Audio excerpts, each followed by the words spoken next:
This is a voiceless consonant. You can hear it at the beginning of the word tin, in the middle of the word button, at the end of the word get, and at the beginning and end of the word tight. In English, we make this sound with the tongue behind the teeth here. Now let's try. Listen and repeat after me. Tin, button, get, tight. Okay.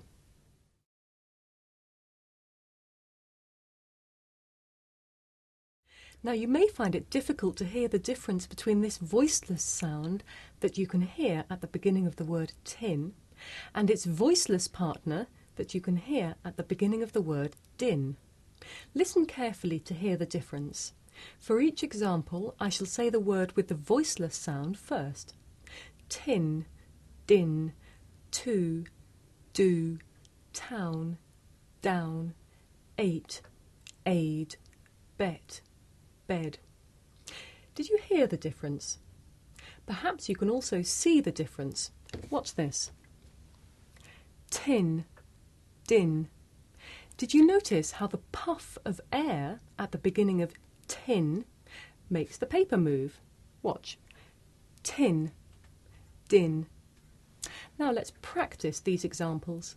Listen carefully and repeat. Tin, din, to, do, town, down, ate, aid, bet, bed. Okay.